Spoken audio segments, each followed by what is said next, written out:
Hey everyone, before we start the video, I noticed we had some issues with our audio in the conversation for the first few minutes. That was pretty irreparable. So instead of having you listen to that awful audio, I thought I would just explain kind of what we spoke about in the beginning of the interview. So we spoke with Satrio and Marianne, who are both co-directors behind Wetware, a first-person story-based thriller game that tasks players with deciding whether or not it is morally correct to tamper with artificial intelligence. The game was originally a part of their thesis project for their MFA program and focuses heavily on the player's choice, which dictates the ending of the game. Our audio got much better after I asked him the question as to why they decided to tackle this topic of morality and artificial intelligence, and Marianne's answer is going to start off our video. Hope you guys enjoy. Marianne?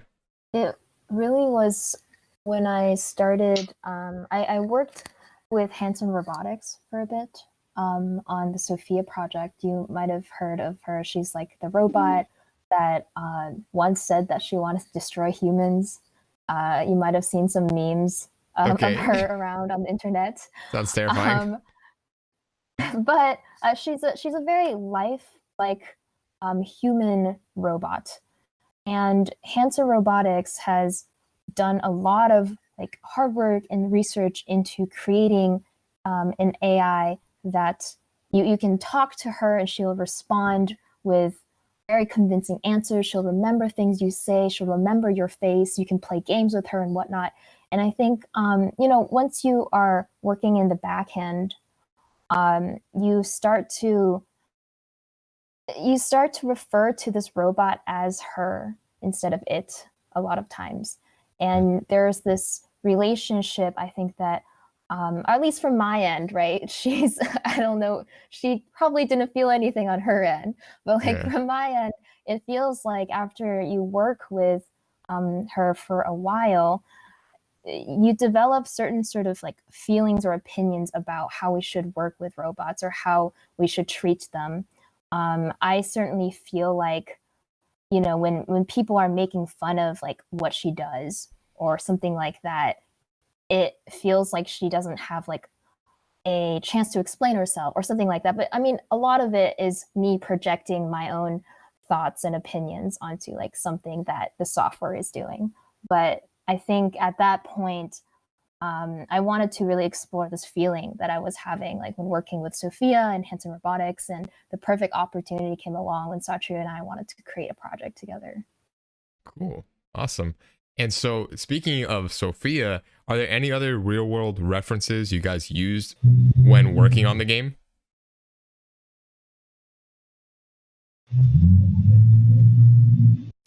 Because I know right when we start the game, right, we're introduced with kind of this world that we're going to be interacting with, like these two warring nations. And I actually wanted to ask you guys, were there any references you guys used to create that world, right? Right. I believe the visual reference is probably to Marianne, because there was a complex decision process about it. But I think one of an anecdotal example for me is something called the AI box experiment. It's not quite an actual AI, but it's something similar to a Turing test where two people go into a chat room together. One plays as an AI that is contained inside a metaphorical box and is trying to convince its handler to let it out into the world. So that's one of a sort of real world example. Yes. Oh. Marianne, do you have anything to add? Yeah. For us, I don't think necessarily the war part was an inspiration from a actual real world war. But we had a lot of inspirations from games that we both played. And most of them are actually like other indie games. So Papers, Please was one. So in that one, there was in the middle of, people were trying to go through immigration, right? And you as the player get to make a choice of like whether to let somebody in, whether to reject their passport or whatever, various documents. And we really wanted to have that kind of pressure for the player to make these decisions, like seemingly difficult and important decisions, and having this big conflict of war was a way that we wanted to give that pressure, and having like two sides, right, to this war. And so, speaking of these two sides, can you just give me a quick little explanation as to like what's going on in the world of Wetware? What is the difference between these two peoples, and kind of what is motivating them to, I guess, fight each other in this time? Mm-hmm. So this is a futuristic world, quite more advanced than ours, and I guess sentient, quote unquote, level AI, or maybe AI that is close to general AI, is more taken for granted by the society. And so, without uh, without needing to mention more, they're also being used these wars. And in terms of the countries themselves, there are these two superpowers. Uh, in the lore of the game itself, they ultimately came from the same root. That's why they have these territorial disputes over like lands that they claim to share. You know, it's kind of taken a lot from like taken a lot of inspiration from real world political situations. But I guess ultimately that serves as a backdrop for these interesting choices that we hope you get to make in the game. Marianne, do you have anything to add? I think Satya did a really good job explaining that. Sorry, my internet cut out for a second, and I kind of missed that last question that you had. Oh, no worries, no worries. I'll just say it one more time, just in case. It was just talking about, you know, what is going on in the world. Why are there these two warring powers? Like, what are their motivations? Are there any differences between the actual like people themselves? It seemed, while I was playing, you know, it all seemed like just humans kind of going at it with the differences in ideas. Mm-hmm. Yeah, I think when we were writing the story, we didn't necessarily want the two countries' ideals to have a huge impact on your decision as the player to like which side of, you know, either siding with like the AI or siding with like whether or not it has consciousness, right? We didn't want the people in these two countries to necessarily decide that for you.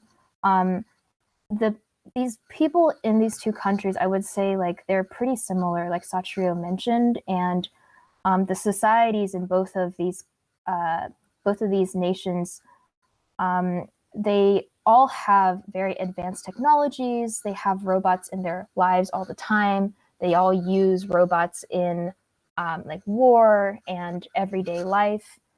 So we wanted to really like create a more, I think, balanced scenario, and let you do the choosing when you're playing this game.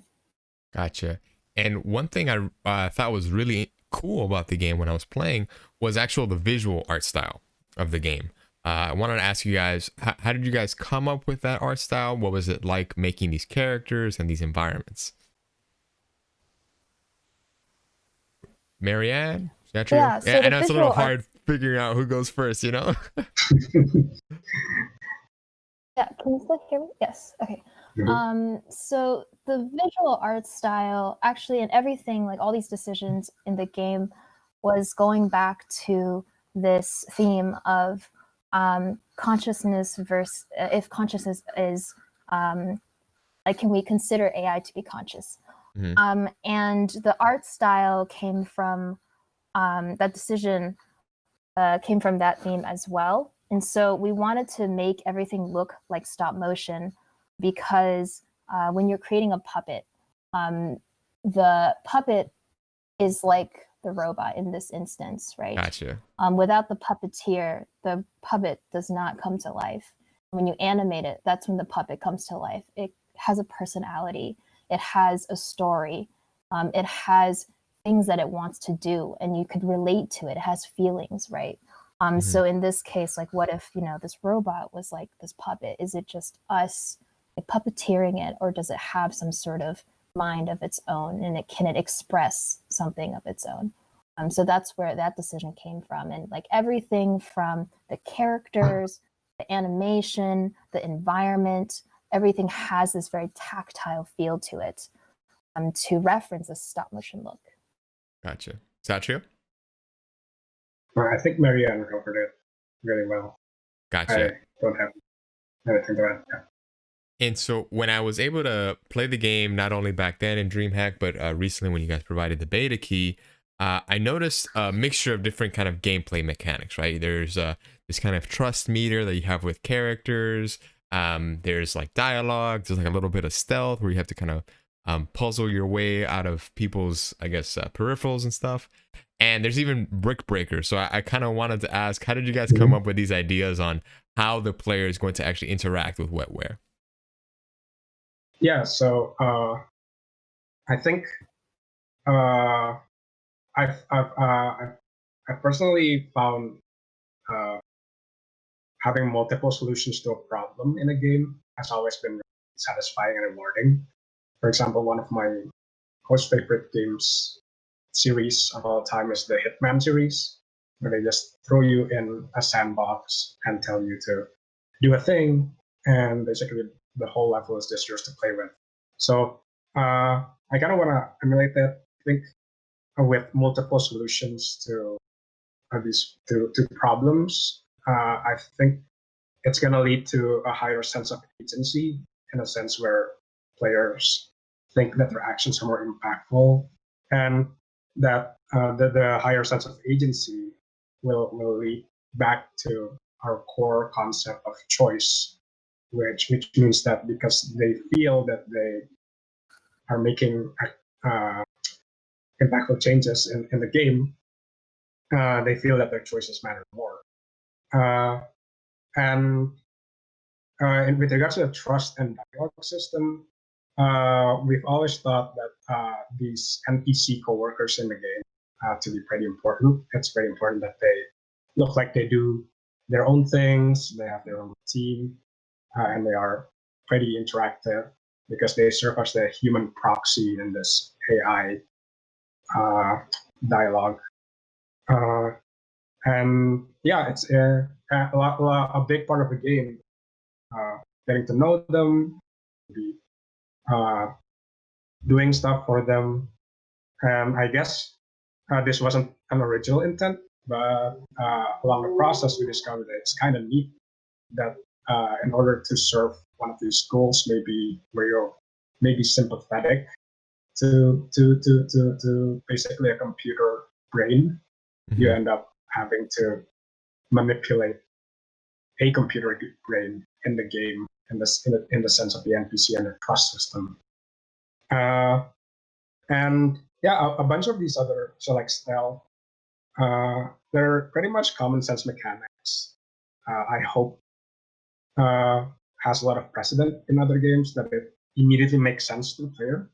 You know, if they have played any similar games, or if they haven't, well, hopefully it gets picked up pretty quickly because they're tried and true mechanics that are used in other games. Like for example, the brick breaker, we kind of settled on that because this part of the game constituted the breaking of like security layers, right? So it feels quite apt to have some that be in associated with that, and the upside is that whenever we bring them out to expos or put people to play test the game, they picked it up immediately. There doesn't need to be any lengthy tutorials, like any lengthy onboarding for the player. So I think they're just pretty useful tools to get us to what we want the players to experience, Gotcha. while Yeah. still being while still keeping them engaged and having like a skill level to it that's like measurable, a metric, so to speak. Gotcha. Yeah, it was pretty straightforward when I picked it up on my end. Marianne, did you have anything to add? Yeah, I think my only thought for this to add would be the trust factor is actually it's a more nuanced, I think, part of the game because you don't necessarily notice it at first when you talk to the different characters, but like pretty quickly you can realize that these characters have very strong opinions about what's going on in the world. And this is one reason why we focused a lot also on their backstories, which you learn a little bit as you play through the experience. And these different backstories will slowly like as you learn more about them will slowly start to change your mind about what kind of choices you should make as a player. And we want to keep on pushing this like sense of doubt or sense of like ambiguity or even guilt as people are playing, since that's the whole point of the game, is to choose between this very like ambiguous question of whether which side is the correct one, or is there a correct one, right? So all three of these characters have almost like their own agenda a little bit, but it does a lot, I think, for the player in the game. Yeah. You know, it's funny, when I first played it in DreamHack, I remember sympathizing a lot with the robot, and now when I was playing with the in the beta, I just almost 100% was like, we cannot trust these things. Like, no way. They gotta go. Like, they are these like machines of war. I couldn't help but get that out of my head this playthrough. And so one thing I wanted to ask you guys, I just so happen to have been having a conversation about Nier Automata. Do you guys know about that game series? And did you guys use any references from them, or just kind of look at that series as a way to tackle this idea of playing with AI and like its sentience? I haven't gotten into the game, unfortunately. I've really been wanting to. I'll tell you this, I think it is right on in the ballpark with what you guys are kind of dealing with in Wetware. I think just on a much more grandiose anime scale, right? You know, far more dramatic. Yeah, I've definitely seen people play the game. I haven't played it myself either, but it's like, I know it's a very beautiful game. I've seen a lot of gameplay about it, and it has a lot of great themes, like you mentioned, involving AI, and some of them are pretty sad. Yeah. I don't think when we were creating our game initially, we used any references directly from there, since most of our inspirations did come from the indie games such as Papers, Please, and also Pony Island. I don't know if you've played Pony Island before, but you are basically this character, or you're a person playing on an arcade, I think, machine, and then you go in and try to find out about how this machine is like trying to take control of this one character's life, and you're trying to like fight for this character's life to like get out of this machine. And it's this constant push and pull between this one character's life, their backstory, and also like what the machine is trying to do. And so there was a lot of inspiration, definitely, especially from like sound effects from that particular game, since a lot of the sound effects in there were very tactile sounding as well. And that was like one thing we really wanted to push in our game too, was to have that feeling of like you are picking up objects in the game, or like certain things such as when you open drawers in the game, instead of having an actual drawer sound, it's the sound of a cassette, like CD cassette coming out of a computer, and the sound of like you flipping through tapes instead of just like flipping through files. So those little things, I think we took a lot of inspiration from those games. Speaking of sound effects, you just reminded me, there was one sound effect, or a handful of sound effects, that I did want to ask you guys how you guys made them. The actual speech of the characters, a little woo, woo, woo, woo, woo kind of thing. Can you guys just give me, this is a personal question, you just tell me how you guys did that, because I was curious. Yeah. Our sound designer is really brilliant, and we kind of iterated a bunch.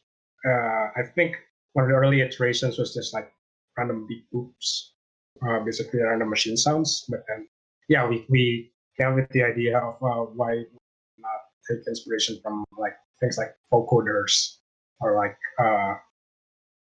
well, what are those things in the 70s where you have to bite through the pipe, play the keyboard? Yeah, things like that. And we ended up getting them from various people we know. I believe Lindsay, the female character in there, was voiced by our sound designer's girlfriend back then. And for Isaac, which is this younger coworker you have,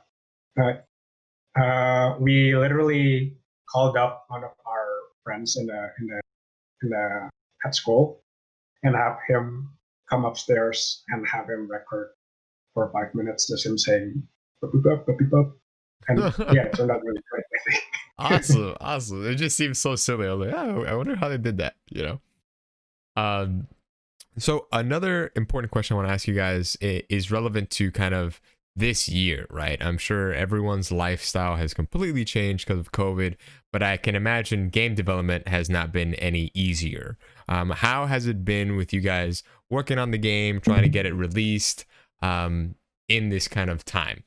I think in a way we've kind of lucked out because after we graduated, we kind of stopped being in the same city. So we have been getting used to this remote cycle, at least between the two of us, between Marianne and I. But other than that, it has been something that we are doing bit by bit in our free time because we both do have our main jobs right now. Mm-hmm. But yeah, that's my perspective from it, at least. Oh, Marianne? Has been a little tough since we have started like working on our full-time jobs, but we still do have regular meetings and we have like a plan to release the game for everybody to play, and we really do want to get it out there. We've been slowly also like upgrading the game since our graduation. Like we mentioned earlier, this was for a thesis project in the beginning, to try to enrich the story a little bit more, enrich the characters, and make sure like the whole gameplay makes sense, and have people to have a good experience while playing it. I think we've been really just working on our in our free time on this. Gotcha. Oh yeah. Gotcha. In addition, also shout out to Epic Games for their mega grant, because after becoming a recipient of the mega grant, it has been a huge help for us. It meant that we once again were able to bring up old team members, get new ones, and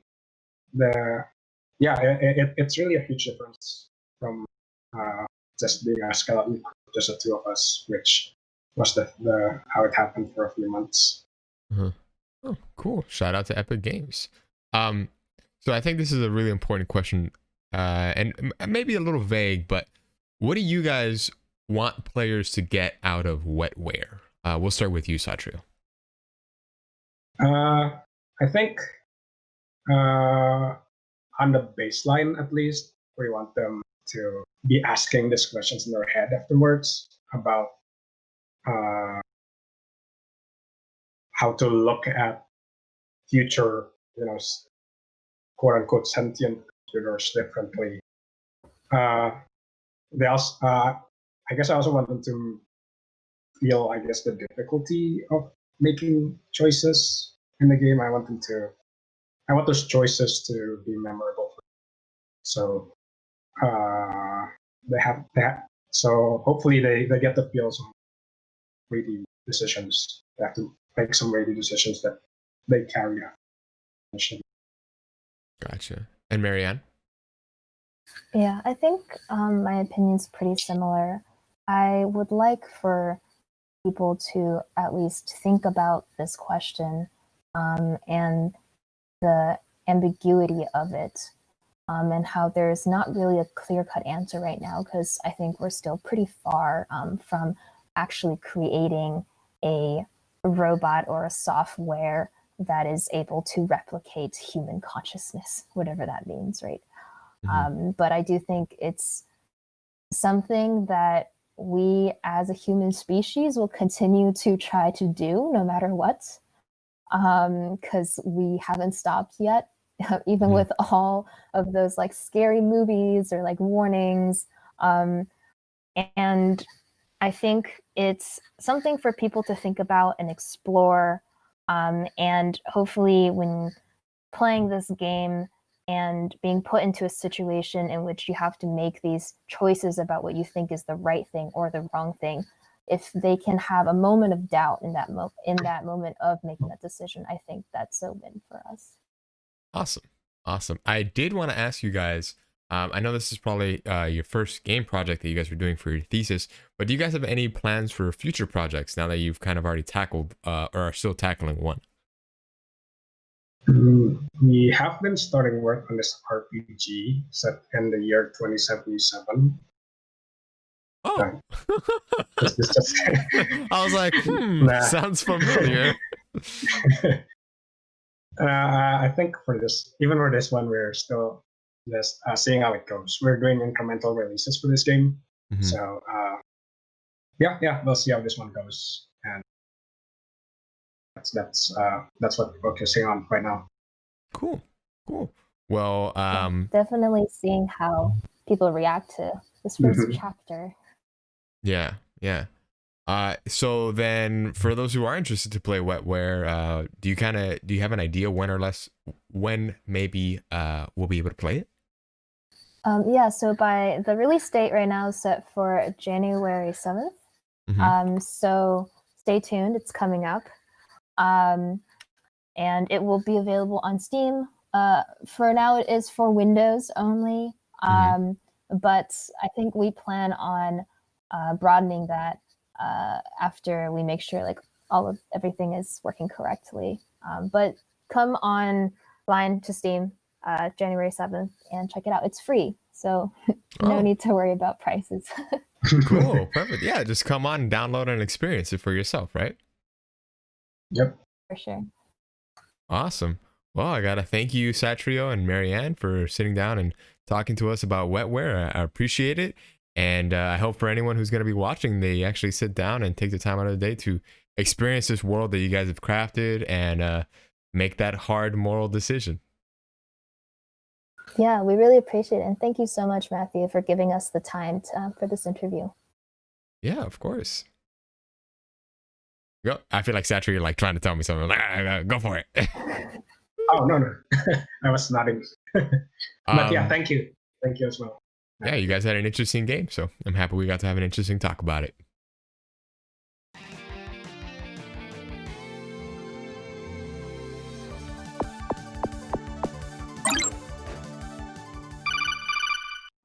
Mr. X, I need some intel before I interview today's target. Did you even read the briefings I sent you, Missing D? No. Today you'll be speaking with Thrill to Will. He's an up-and-coming YouTuber who makes game projects based